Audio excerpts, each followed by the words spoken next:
जो हम लोगों ने सीरीज स्टार्ट किया था उसका एक अति महत्वपूर्ण क्वेश्चन, ये उस टाइप के क्वेश्चंस हैं जो आपके एग्जाम के पॉइंट ऑफ व्यू से अति महत्वपूर्ण है, और आप इन्हीं टाइप के क्वेश्चंस को अपने सीबीटी 2 में क्या करोगे, देखोगे कि किस टाइप के क्वेश्चन, देखो कैसे क्वेश्चंस आते हैं, तो इन्हीं टाइप के क्वेश्चन को क्या करोगे आप लोग एग्जाम में देखोगे। पहला question is close system, a closed system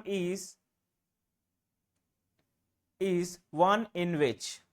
सबसे पहले तो सिस्टम, मैंने आपको इसके प्रीवियस क्वेश्चन में बताया था कि सिस्टम जो होते हैं, सिस्टम तीन टाइप का होगा।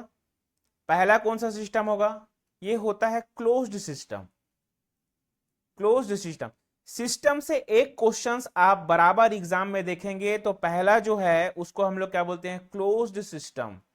The first kind of the system is called as the closed system, second is open system,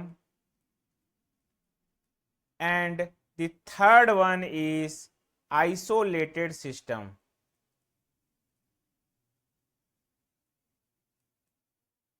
third one is isolated system. तो इसको आप लोग क्या करेंगे, ध्यान रखेंगे।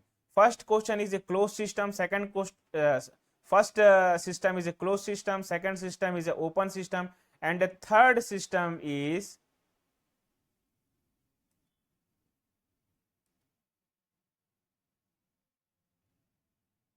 Okay, 1 minute.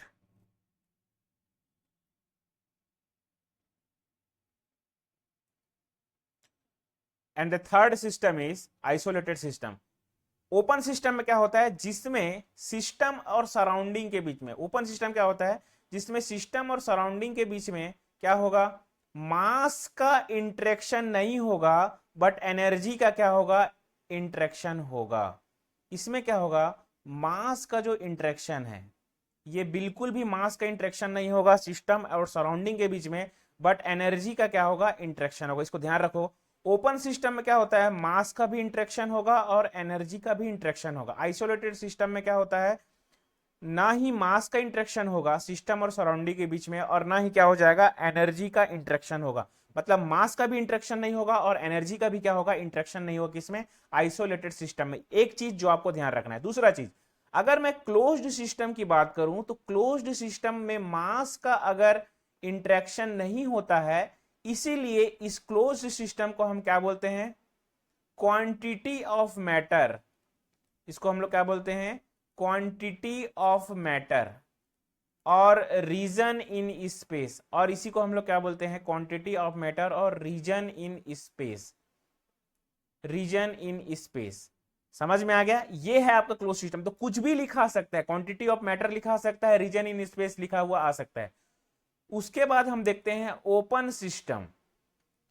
अब ये ओपन सिस्टम क्या होता है, जिसमें मास का भी इंटरेक्शन होगा सिस्टम एंड सराउंडिंग के बीच में, और एनर्जी का भी इंटरेक्शन होगा सिस्टम एंड सराउंडिंग के बीच में। ठीक है, इसीलिए इसको क्या बोलते हैं, control volume system. Control volume, control volume system, या फिर फिक्स्ड वॉल्यूम सिस्टम। और क्लोज सिस्टम को हम लोग क्या बोलते हैं, इसमें मास का तो इंटरेक्शन नहीं होता। तो जब क्लोज सिस्टम में मास का इंटरेक्शन नहीं होता है, तो उसको हम लोग क्या बोलते हैं, क्लोज सिस्टम में जब मास का इंटरेक्शन नहीं होता है, तो उसको हम लोग बोलते हैं फिक्स्ड मास सिस्टम। इसको हम लोग क्या बोलते हैं, फिक्स्ड मास सिस्टम। ठीक है, तो ये क्लोज्ड वन से, ये क्लोज सिस्टम से आप क्या कर सकते हो, ये क्लोज सिस्टम से आप क्या कर सकते हो, डिफाइन कर सकते हो, mass does not cross the boundary of the system through the energy do. ये मास, ये क्या सही है, देखते हैं नेक्स्ट क्वेश्चन, नेक्स्ट हम लोग ऑप्शन देखते हैं, mass crosses the boundary but not energy. ये गलत है कि सही है, मास कहां क्रॉस करता है, गलत है। नाइदर मास नॉर एनर्जी, ये भी गलत है। Both energy mass will be correct. तो करेक्ट आंसर क्या हो जाएगा, mass does not cross the boundary of the system, but energy क्या होगा, एनर्जी क्या करेगा आपका, क्रॉस करेगा सिस्टम और सराउंडिंग में। ठीक है, तो इसको ध्यान रखना, इतनी सारी चीजें आपको ध्यान रखना है। यहां से आपका सिस्टम से एक क्वेश्चन आपको बनेगा ही बनेगा। ये आपको एग्जाम के पॉइंट ऑफ व्यू से अति महत्वपूर्ण। Second one, a close system and its surrounding can interact by. अब देखिए मैंने क्या बताया था, क्लोज सिस्टम में क्या होता है, मास का इंटरेक्शन नहीं होगा बट एनर्जी का क्या हो जाएगा, इंटरेक्शन होगा। तो अगर suppose this is my system, ये क्या है, मेरा सिस्टम है,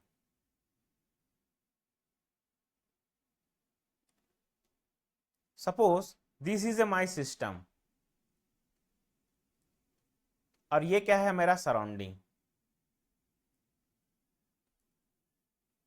अगर सिस्टम और सराउंडिंग में मास का इंटरेक्शन नहीं होगा और एनर्जी का इंटरेक्शन होगा, वो क्या होता है, क्लोज सिस्टम। तो ये एनर्जी क्या है, व्हाट इज द एनर्जी, क्या हीट एक एनर्जी का फॉर्म है, सर बिल्कुल है। वर्क क्या है, एनर्जी का फॉर्म है, हाँ सर बिल्कुल है। तो हीट एंड वर्क बोथ क्या है आपका, हीट एंड वर्क जो दोनों है वो क्या है आपका, एनर्जी है, एनर्जी, इसको ध्यान रखोगे। हीट एंड वर्क बोथ क्या है, एनर्जी। तो heat transfer and work transfer both क्या है आपका, एनर्जी है। तो आंसर क्या हो जाएगा, सी। आंसर क्या हो जाएगा, सी। ठीक है, तो इसको ध्यान रखेंगे, एनर्जी का ट्रांसफर जो होता है क्लोज सिस्टम होता है। बहुत इंपॉर्टेंट क्वेश्चन है, आप एग्जाम में open system, close system, isolated system से बराबर क्वेश्चंस आपको एग्जाम में देखने के लिए मिलता है। Next question, which one of the following is the extensive property, extensive property of A thermodynamic system. अब देखो प्रॉपर्टी जो होता है, ये प्रॉपर्टी की अगर मैं बात करूं तो ये जितने भी प्रॉपर्टी हैं इसको, व्हाट इज प्रॉपर्टी,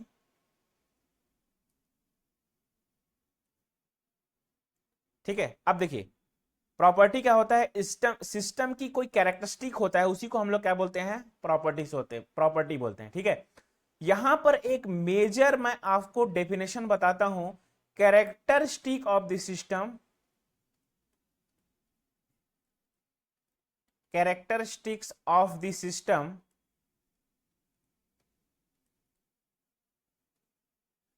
मैंने क्या बोला, characteristics of the system which can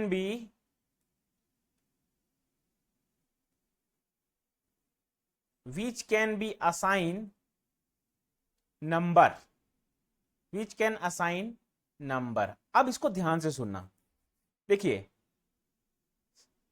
अगर सपोज ये कोई सिस्टम है, इसका कुछ कलर होगा और इसका कुछ स्मेल होगा, सिस्टम का क्या हो जाएगा, कुछ कलर होगा, कुछ इसका स्मेल होगा, और इसमें प्रेशर भी होगा, टेम्परेचर भी होगा, वॉल्यूम भी होगा, ये कुछ भी होंगे, एंथैल्पी भी होगा, इसका कुछ एंट्रोपी भी होगा। तो क्या मैं कलर और स्मेल को नंबर से डिनोट कर सकता हूं क्या, कि एक कलर, दो कलर, तीन कलर, नहीं कर सकता। Smell, one smell, two smell, three smell, तो इसको नंबर से डिनोट नहीं कर सकता। तो सिस्टम का जो प्रॉपर्टी है, ये आया हुआ क्वेश्चन है, ट्रिकली क्वेश्चन, इसको ध्यान से सुनिए। कलर को मैं क्या बोलता हूं, कलर क्या होता है, कलर तो कैरेक्टरिस्टिक है बट सिस्टम जिसको नंबर से डिनोट नहीं कर सकते, कैरेक्टरिस्टिक ऑफ द सिस्टम है बट इसको नंबर से डिनोट नहीं कर सकते, इसीलिए हम इसको क्या बोलते हैं, ये सिस्टम की प्रॉपर्टी नहीं है। तो सिस्टम की प्रॉपर्टी क्या होगी, प्रेशर होगा, टेम्परेचर होगा, वॉल्यूम होगा, एनर्जीज होंगे, ये क्या होता है सिस्टम का प्रॉपर्टी। क्यों, क्योंकि इसको नंबर से हम डिनोट कर सकते हैं। प्रेशर को कैसे डिनोट करेंगे, 1 बार, 2 बार, 3 बार, 4 बार, ये क्या कर सकते हैं, हम ऐसे डिनोट कर सकते हैं। उसके बाद अगर आप देखोगे तो टेम्परेचर को कैसे डिनोट कर सकते हो आप, 300 degree centigrade, 400 degree centigrade. Volume को 1 metre cube, 2 metre cube, 3 metre cube, 5 metre cube, इसको हम क्या कर सकते हैं, डिनोट कर सकते हैं। तो इसको ध्यान रखेंगे। तो यहां पे दो टाइप के आपके सिस्टम की प्रॉपर्टी होती है। पहला प्रॉपर्टी की अगर मैं बात करूं तो इसको हम लोग बोलते हैं intensive property, and the second one is called as extensive property. Intensive property mass पे डिपेंड नहीं करता इंटेंसिव प्रॉपर्टी, और ना ही सिस्टम के साइज पे डिपेंड करता है, ना ही मास पे डिपेंड करेगा और ना ही सिस्टम के साइज पे डिपेंड करेगा। बट जो मास और सिस्टम के साइज पे डिपेंड करता है उसको हम लोग क्या बोलते हैं, एक्सटेंसिव प्रॉपर्टी। तो जो भी, अगर मैं इंटेंसिव प्रॉपर्टी की बात करूं, ठीक है, इसको देखते हैं। अगर मैं इंटेंसिव प्रॉपर्टी की बात करूं तो प्रेशर जो होगा, सपोज ये कोई इतना बड़ा सिस्टम है, समझ में आ गया, इसका सपोज प्रेशर मैंने क्या रखा है 2 बार है, लेकिन अगर इसको मैं आधा कर दूं तो ऐसा नहीं है कि इसका प्रेशर आधा हो जाएगा। इसीलिए सिस्टम का जो इंटेंसिव प्रॉपर्टी होता है वो साइज पे कभी डिपेंड नहीं करता। तो प्रेशर जो होगा ये क्या हो जाएगा, ये जो प्रेशर है ये क्या हो जाएगा, इंटेंसिव प्रॉपर्टी। ठीक है, टेम्परेचर, सपोज इस पूरे सिस्टम का टेम्परेचर जो है, इस पूरे सिस्टम का टेम्परेचर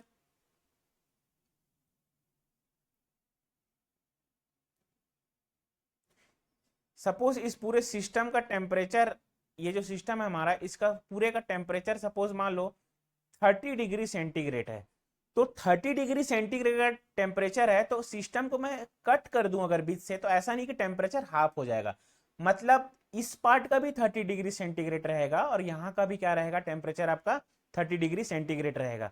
तो टेम्परेचर अभी आपका क्या है, इंटेंसिव प्रॉपर्टी है, मतलब प्रेशर एंड टेम्परेचर बोथ क्या है आपका, इंटेंसिव प्रॉपर्टी है। बट अगर मैं एक्सटेंसिव प्रॉपर्टी की बात करता हूं, तो मास, अगर सपोज ये वॉल्यूम पे एयर का मास है, अगर कट कर दूं तो मास उतना ही नहीं रहेगा, आधा हो जाएगा। एनर्जी, सिस्टम की जो एनर्जी होगी वो भी अगर सिस्टम को पार्ट में डिवाइड करूंगा तो क्या हो जाएगा, वो उस पार्ट के अकॉर्डिंग क्या रहेगा, आपका एनर्जी हो जाएगा। तो याद रखिए pressure and temperature, mass, energy. अब यहां पे ध्यान से सुनिएगा, डेंसिटी ये भी क्या है आपका, इंटेंसिव प्रॉपर्टी है। बट एनर्जी में तो सब टाइप का एनर्जी आएगा, एंथैल्पी, नाउ एंट्रोपी, ये सब क्या है आपका, एक्सटेंसिव प्रॉपर्टी है। और यहां पर मैं एक चीज डिफाइन करता हूं, all specific terms of energy, ये क्या है आपके all specific terms of the energy. Suppose specific enthalpy, ठीक है, जिसको मैं स्मॉल एच बोल दूं, स्पेसिफिक एंट्रोपी, ये दोनों क्या है, जो भी स्पेसिफिक एनर्जी होगा, specific pressure, specific gravitational energy, specific kinetic energy, अगर स्पेसिफिक वर्ड जुड़ गया तो उसको आपको क्या समझना है, ये क्या है, इंटेंसिव प्रॉपर्टी है। इसको ध्यान रखेंगे, क्वेश्चन यहां से बराबर आपको पूछेगा प्रॉपर्टी। अब यहां पे एनर्जी, ये ई फॉर क्या है, एनर्जी। ठीक है, तो यहां पे 2-3 चीज ध्यान रखना है, कलर और स्मेल जो होता है सिस्टम का कैरेक्टरिस्टिक तो है बट प्रॉपर्टी नहीं है। प्रॉपर्टी किसको बोलते हैं, जिसको नंबर हम असाइन कर सकते हैं उसको हम लोग क्या बोलते हैं, प्रॉपर्टी बोलेंगे। यहां पर इंटेंसिव प्रॉपर्टी मतलब जो मास पे भी डिपेंड करेगा और साइज, मास और साइज दोनों पे डिपेंड नहीं करता, वो क्या होता है हमारा इंटेंसिव प्रॉपर्टी। बट जो मास और साइज दोनों पे डिपेंड करता है उसको हम लोग क्या बोलते हैं, एक्सटेंसिव प्रॉपर्टी। यहां पर चीजें आपको क्लियर हुई होगी। अब देखिए यहां पर प्रेशर, टेम्परेचर, ये जो एग्जांपल मैंने बताया डायरेक्ट क्वेश्चन में पुट करेगा और आपको यहां पे पूछेगा। तो इस क्वेश्चन को सॉल्व करते हैं। Extensive property of A thermodynamic system, क्या है एक्सटेंसिव प्रॉपर्टी, डेंसिटी तो नहीं होगा, टेम्परेचर भी नहीं होगा, प्रेशर भी नहीं होगा, तो वी फॉर वॉल्यूम, मतलब A for Apple will be the correct answer. तो इसको आप लोग ध्यान रखेंगे, वेरी इंपॉर्टेंट क्वेश्चन आपके एग्जाम के पॉइंट ऑफ व्यू से। Now the next question, the energy. अभी मैंने आपको क्या बताया, एनर्जी। एनर्जी क्या है, एनर्जी चाहे प्रेशर एनर्जी बोल दे, चाहे आपको काइनेटिक एनर्जी बोल दे, चाहे ग्रेविटेशनल एनर्जी बोल दे, ये सभी क्या है आपके एक्सटेंसिव प्रॉपर्टी में आते हैं। और इंटेंसिव प्रॉपर्टी मैंने आपको बताया था क्या, प्रेशर, टेम्परेचर, डेंसिटी। अब ध्यान रखना यहाँ पे विस्कोसिटी, ये भी क्या है आपका इंटेंसिव प्रॉपर्टी है। थर्मल कंडक्टिविटी, ये भी क्या, इसको हो सके तो आप नोट डाउन कर लीजिए, थर्मल कंडक्टिविटी भी क्या है आपका इंटेंसिव प्रॉपर्टी आपके सिस्टम की है। तो इसको आपको क्या करना है, ध्यान रखना है, वेरी इंपॉर्टेंट एग्जाम के पॉइंट ऑफ व्यू से।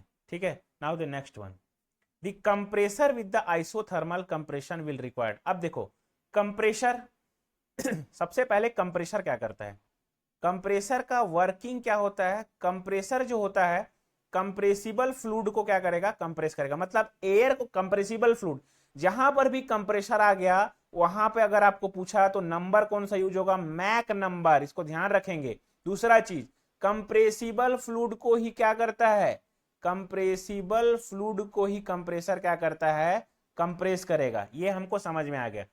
The compressor with the isothermal compression will required। अब देखिए अगर मैं पीवी डायग्राम एक ड्रॉ करता हूं,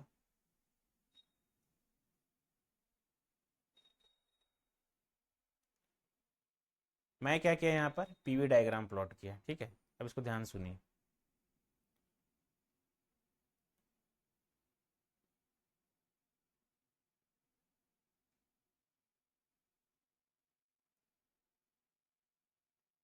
ये देखिए, ठीक है। अब देखते हैं, ये सपोज ये एक लोअर प्रेशर था, उसके बाद हमको यहां हायर प्रेशर तक पहुंचाना है, मतलब P1, और ये क्या हो जाएगा P2, ठीक है। अब ये जो डायग्राम है कौन सा, PV diagram, very important question, इसको 3-4 स्टार लगा लो। ये क्वेश्चन किसी न किसी फॉर्म में आएगा कंप्रेसर का, तो जो यहाँ पे कॉन्सेप्ट बता रहा हूं बस उतना ही आपको करना है, आपका कंप्रेसर का कॉन्सेप्ट क्या हो जाएगा, क्लियर हो जाएगा। सपोज मुझे यहां से जब यहां प्रेशर पहुंचाना है तो 3 तरह से पहुंचा सकता हूं मैं। सबसे पहला, अगर सपोज यहां से मैंने क्या किया, सक्शन किया, सक्शन के बाद अब मैं कंप्रेशन करूंगा, तो एक मेथड होता है जिसको हम लोग क्या बोलते हैं, isothermal compression, PV is equal to C, ये हो गया। दूसरा, अगर मैं कंप्रेशन की बात करूं, दूसरा अगर मैं कंप्रेशन की बात करूं, तो यहां पर जो दूसरा कंप्रेशन होगा वो होता है आपका पॉलीट्रॉपिक, मतलब PV to the power n is equal to C. और अगर मेरे को तीसरा कंप्रेशन इसको करना है, तीसरा प्रोसेस अगर मुझे करना है, तो यहां पर देखिए, इसको मैं नाम दे देता हूं क्या, adiabatic, PV to the power gamma is equal to C. अब देखिए, area under the PV diagram, ये क्या होता है, सपोज ये पीवी डायग्राम है, ये कोई प्रोसेस हुआ है, तो इसके अंदर का जो एरिया होगा, ये वाला एरिया, ये क्या होता है, वर्क डन होता है। अब आप देखिए कि अगर मैं पहला प्रोसेस, ये पहला प्रोसेस, सॉरी ये 1 है, 1 से क्या है, सबसे पहले मैं 2 बोलता हूं, इसको 2 डैश बोल देता हूं, इसको 2 डबल डैश। जब 1 टू 2 डैश कर रहा हूं, तो वर्क डन क्या लग रहा, सॉरी 1 टू 2 करूंगा तो वर्क डन क्या हो जाएगा, 1 टू 2 डैश करूंगा तो वर्क डन क्या हो जाएगा, 1 से 2 डबल डैश प्रोसेस को करूंगा, तब ये क्या होगा। अब देखिए ध्यान से, इसमें क्या होता है,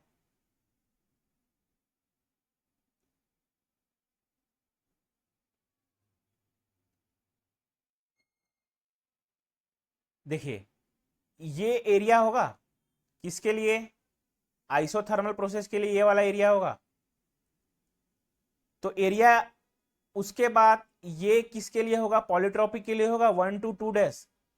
और ये जो एरिया होगा, ये जो बड़ा वाला एरिया है, ये किसके लिए होगा, एडियाबेटिक के लिए। तो मैं क्या देखता हूं, वर्क डन एडियाबेटिक में सबसे ज्यादा लग रहा है, उसके बाद पॉलीट्रॉपिक में लग रहा है, और सबसे कम किस में लग रहा है, आइसोथर्मल प्रोसेस में लग रहा है। तो इसको ध्यान रखोगे, वेरी इंपॉर्टेंट यहां पर जो चीज मैंने बताया आपको, ठीक है, इसको आपको ध्यान रखना है।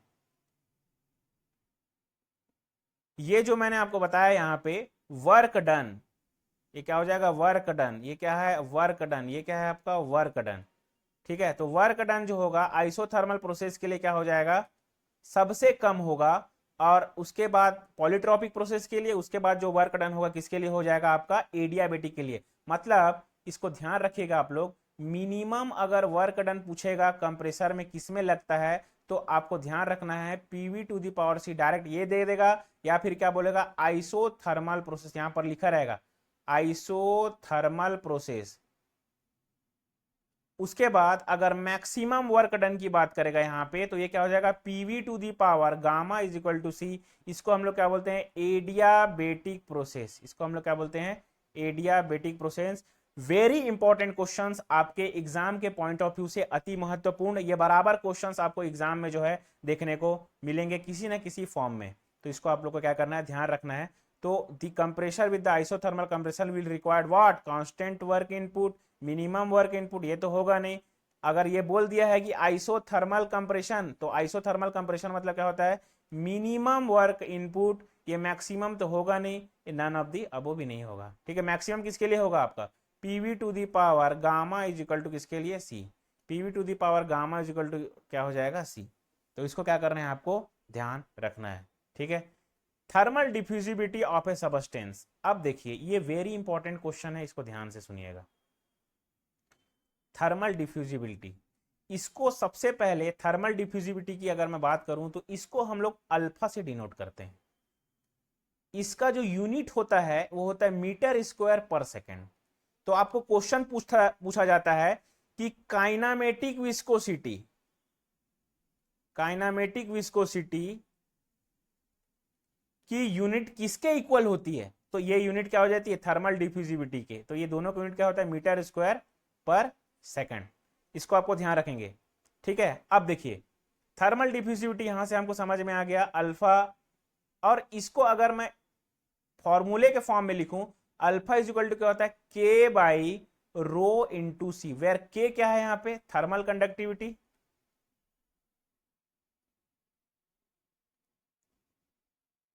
थर्मल कंडक्टिविटी,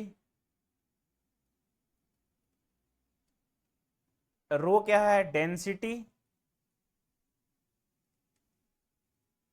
एंड सी क्या है आपका?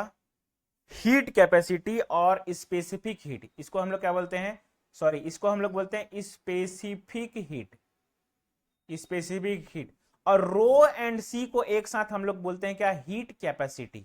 इसको हम लोग क्या बोलते हैं? Heat capacity.